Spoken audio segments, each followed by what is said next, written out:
Never Off Duty is a leading advocate for water safety and drowning prevention. This nonprofit organization just launched its New Jersey chapter and is dedicated to educating communities and training future emergency responders. With a focus on overcoming the nationwide lifeguard shortage, NOD provides comprehensive, barrier free training programs for aspiring lifeguards and emergency responders. Joining us is Jason Bitzer, the founder and executive director of Never Off Duty, to discuss these vital initiatives and their impact on local communities. Hi, Jason. Thanks so much for joining the program. Hi, thanks for having us. Really appreciate it. So, what is Never Off Duty's overall mission? Well, for New Jersey specifically, we had a big launch in 2017 in Hawaii, and I'm originally from New Jersey, but I've been living in Hawaii for about the last 22 years. And I always wanted to bring it back because this is where I first became a lifeguard. I learned to swim in Asbury Park. I grew up in Neptune when I was a child, and then later on went to high school in Manasquan. And I just felt like there was a very high drowning per capita rate in New Jersey, and drowning is a preventable issue, obviously, and we wanted to affect that. And one way to affect that is firstly aiding the lifeguard shortage that both New Jersey and New York are having. So I figured I would start it off in my home state when I got back here. Now, of course, you started it in Hawaii. Can you just talk a little bit about the inspiration behind that? What was the community response? And then, of course, how it's going here in New Jersey? Sure. So in Hawaii, oddly, it has similar issues that New Jersey did. There was mostly after hours drownings. The drownings weren't happening during lifeguarded hours because the lifeguards do a good job both in New Jersey and in Hawaii. They're very proactive and they're trying their best to mitigate any during emergency service hours. So what would happen a lot is the lifeguards would go home at 5:30 and then there'd be a drowning at 5:45 or 6:30, right? Sunset. In New Jersey, they have the beach badges going off, so a lot of people go for the free beaches and non-lifeguarded hours, even though they're not warned. It's hard to keep people out of the water. So the way you prevent drowning in general is education. So the way we wanted to do that in Hawaii is meet them where they are. So meet the kids in the elementary schools before the summer. And I created a cartoon style child's book called Barefoot Brigade that we would give out in elementary schools. And we've started that pilot program here in New Jersey. So we did Monmouth Beach School, we did Allen Wood Elementary School, and we've done a few others. And we're slowly looking to partner with inland schools because a lot of the kids that need it are west of the Jersey Shore, the Oranges, down south, Camdens, the Trentons. We want to move into the areas that come to the beach in the summer, but aren't really being advocated for when it comes to water safety. They don't have the same maybe just the same influences a lot of the Jersey Shore kids have with the surf culture and things like that, but they still go to the beach every day in the summer, and we want to support them. Absolutely. Education is always key in so many different endeavors. Can we talk a little bit about what some of the lessons you have learned since starting the organization? Sure. Well, elbow grease works. It's a lot of hard work when you first started out. I've luckily been able to expand. I'm more the front runner now since I founded it. I put about 3 years of really hard work and my own capital into it to start it. And then very nicely, oddly, Jersey Mike's came into Hawaii when they moved into that market and supported our first 2 years in 2020. And that got us a big boost, and we got 1,000 kids through the lifeguarding free lifeguard training program. What I learned is that if you start something that's of value, people will join both voluntarily and look to be a part of it. So the one thing, main lesson is there's nothing like hard work that gets things done, and it kind of instilled a lot to these kids too. In Hawaii, unfortunately, there's a very big homeless problem, and we would focus on kids that didn't have job opportunity. They'd be going to school and they would be leaving school and being homeless. And me being someone that worked at the beach, I knew a lot of these kids personally. So we would get them free jobs training and then put them in jobs like, say, at a water park or an entry level first responder job so they could expand into their career, whether that was in lifeguard, fire, EMT. We'd get them a base level. So the main thing is what I've learned is just to start somewhere and keep moving. And that's kind of what I'm doing in New Jersey is that we're very established in Hawaii and we are new in New Jersey. People don't really associate what Never Off Duty is just yet. So awareness and education, and just kind of like adjusting in real time, finding the need and then solving problems is my passion. So Like I said, like if I growing up in Neptune, if I didn't have the resources that were given to me throughout the years, I probably would have not ended up in the same place I am now. So I want to give that opportunity to kids just to have a healthy outlet that, pays them a good salary and kicks their either first responder career off or just gives them some really pride of being a lifeguard, which in New Jersey is cultural. So just like in Hawaii, so I think it's something that will take off. Since Never Off Duty is new to the Garden State, can you describe a typical training session? What can people expect to learn? Sure. So for the scholarship program, someone needs to be 15 years old minimum. We try to keep that range into 22. So 15 to 22 for the job the work entry program. So what we do is we work with the Red Cross for lifeguard training. If it's just CPR training, we work with American Heart Association and their trainers, and then we also work with different professional like water parks that work with Stargard Elite. So we work with three different programs as our base level, and depending on where we're going to place them, we will train them in one of those modules. And then if they're going to work the beach and they have a goal to work the beach, they'll come back to us and do our never off duty in-house open water program because like myself, I'm a highly trained lifeguard, have over 25 years of experience. So there's levels to first response and lifeguarding. The beach level is a very critical care and important job. So we add layers that the base level doesn't have. But as they move through the curriculum and on up the ranks, they're going towards the goal of being a beach lifeguard. And they're, say if they start at 15 and then they go into a pool lifeguard, when they're 16, they're eligible to go on the beach. We will train them so they have experience when they go to meet their, captains in rookie year. They have experience and they can be ahead of the game. And I think a lot of the captains and the training lieutenants will enjoy that because they're not starting from scratch. They already have, board skills and rescue tube skills and entries and exits, things that makes their job a lot safer because you can get hurt lifeguarding and we want to mitigate that and best practices. So we train them from 0 to 10, like we get them all the way to a really high level. Oh, and just What as a kinds of note too, oh, programs? sorry, go Oh, ahead. Sorry, no, please go ahead. go ahead. Oh, I was just What saying the kinds of scholarship programs program. do you have Oh, go ahead. I'm lined up sorry. for I'm the sorry. future? Can you say that one more What time? are I apologize. Sure. What kinds of programs do you have lined up for the future? So we did start a case study this summer.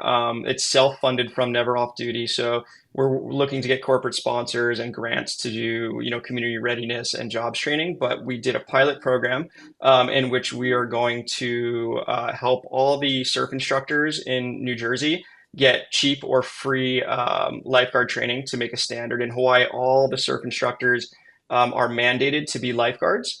That's not something that's happening in New Jersey because the county level, the town level, and the state they're not very in unison like they would be like say with the fire department or something like that where there's a lot of regulation for how things operate. So we're just doing it by like just hoping that they would jump on board and make that type of business safer. So that was our first outreach. We did a all girls surf school last week called Pink Pineapple. It's female run and for females only. So it's a very like target market that they work with these young girls and get them competent in surfing. So all 30 of their surf instructors went through the course this weekend and they did really great, which was amazing. And then from there, we're also doing a scholarship program like we always do, which is a 250-word essay. They submit on why they want to be a first responder and lifeguard, and then we will freely put them through the Red Cross courses. And from there, if they want to move on to open water, we will set up time to do that as well. So they could be a beach lifeguard for that would be for 2025 because we have like an order of operations the way we do things. What has been the most rewarding aspect of your experience so far? For me, the most rewarding aspect is changing kids' lives. We have a couple different elements. So if you educate a kid and he knows how to deal with the riptides, and it might be something his parents might not know, and he goes to the beach and he stays safe, well, that's a life saved right there. So it's downstream life saving, and that's done through the Barefoot Brigade and all the elementary school outreaches that we do, and we want to do more of them. So that's a big bucket that we want to focus on because then we start at the young age. And then as they progress, we see them at like 13 and 14 with our junior guard programs that we want to instill. So we want to do, just for underfunded communities, get them out there to the junior guard programs that the beach towns get, but a lot of the Western townships don't get. So we want to provide them with, services to get to the junior guard programs or to create some that are more logistically feasible for those kids. And then from there, the jobs training, what they do next is that now they can take their skills and actually have a summer or career out of it, a summer job or a career out of it. So basically, they would enter into lifeguarding. We would get them into, pool or beach. And then from there, if they're still interested in pursuing, we would get them through an EMT B class, which would set them up for EMT, fire, all these things that there's a lot of shortages right now. Unlike in Hawaii, lifeguarding is a seasonal job. It's a very needed job, but it's seasonal. Hawaii, it's a civil servant job like a fire department. So in New Jersey, we do have the option for doing those things like EMTB and fire sciences and gaining ground to expand into first response. So even though our core competency is in water safety and drowning prevention, a lot of fire fighters respond to after-hour calls, especially at the Jersey Shore. So we want to instill that all first responders have a joint response to things like this. So your career could start here, but end up in any one of the disciplines. What makes Never Off Duty's training program so unique compared to other water safety and emergency response initiatives? So the difference for what we do is we're very comprehensive. We're also free for those in need. So a lot of people, a course like that we provide is $350 to $650 for the private client. They're very expensive, so there's a barrier to entry. That's a big issue for underserved communities, which is our focus. From there too, the big difference is I consult and my team consults on a lot of programs. So I'm a consultant for the curriculum for Stargard Elite. I help with the board and sit on meetings with the board of the Red Cross and work with American Heart Association. So we're very comprehensive on our science and drowning science. Our CPR is always up to the highest level and the most recent updates. But then our open water is elite. There's probably a handful of maybe 10 15 people that have the aquatic knowledge that our group does just because of our base on the North Shore Lifeguards and just what we've done. We're elite lifeguards. We do everything from jet ski training to high level shore break. So we have 5 to 10,000 people a day, so we need to understand crowd management. So what we can teach these kids when it comes to open water when they do get to that level is we scale from 0 to 10, whereas they're going to leave our course with an elite level of skill that just really isn't readily available because of experience. So we have experience. It's not an ego thing or anything like that. It's just that we have the experience and what I've been bestowed upon me from my mentors like the Kealanas, which is a very famous lifeguard family in Hawaii, and Terry Ahui, and just all my lifeguard buddies in general and my trainers is that this is not knowledge that you hoard. It's you give it freely. If people can't afford it, you never withhold this information to willing participants, meaning it's going to save a life, so it should be given freely when available. And that's our main goal is that if someone has the passion to go save a life, we're going to provide them the skills on how to do that. And that's just kind of like what aloha is in general in Hawaii. And that's, something that I took after I left New Jersey and bringing it back essentially is that I want to instill that, you do the work and good things come back to you. And that's just the cycle that in Hawaii that in the surf culture and the lifeguard culture that we're there to perpetuate. And that's what I'm going to do in New Jersey is bring back the best elements that I learned from leaving the state back to my hometown. Such a fabulous sentiment. Jason Bitzer, the founder and executive director of Never Off Duty, thank you so much for your time talking about the organization and, of course, the new chapter here in New Jersey.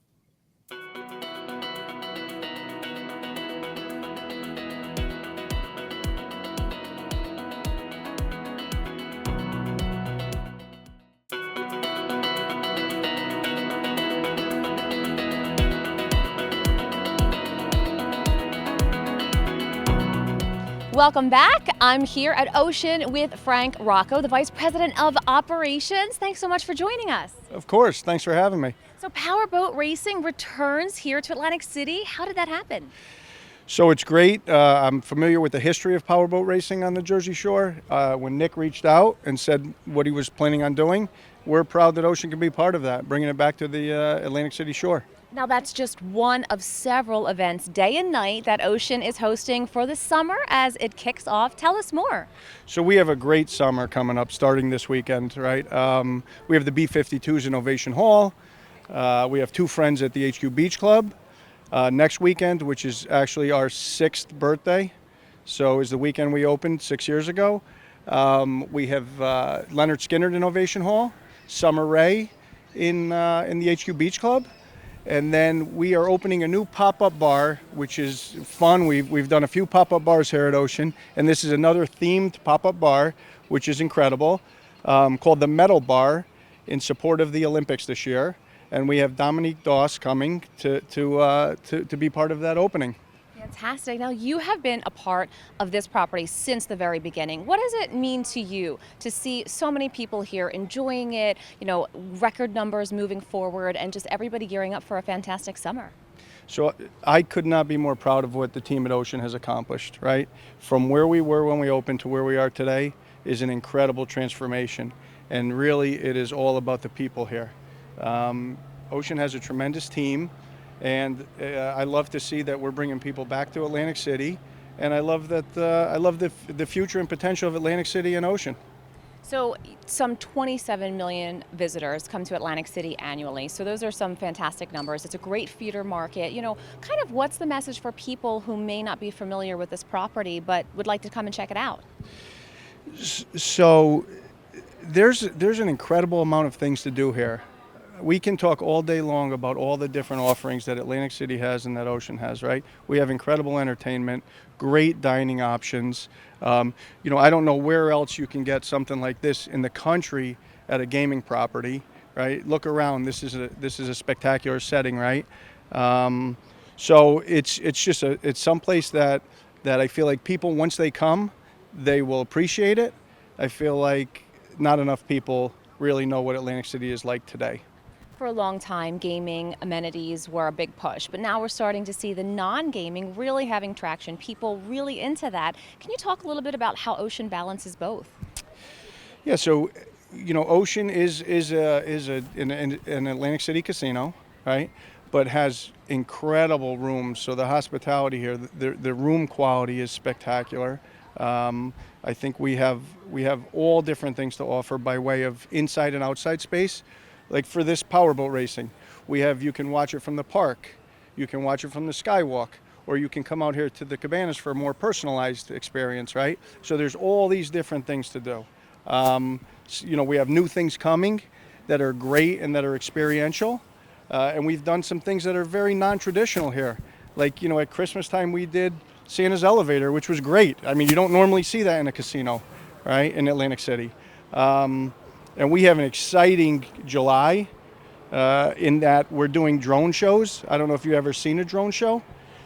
And I wasn't sure last year when they said we were doing a drone show what it was going to be. What is it? It is incredible. They set up 300 or 400 drones that all work, are all synchronized. And when they light up the sky, you can send any message you want. It's just an incredible experience. So we went from doing it once last year to doing it every weekend in July this year. We also have, I have to plug this because he's a great comedian, Pat McGann, coming in July, early in July. And I saw him at the Lincoln Field when he opened for Sebastian. And so he was just great and funny. And so, we're bringing him here this July. Now, we just heard the helicopter above. Can you talk a little bit about your new program, Blade, and how you can bring some people here to Ocean in a very unique way?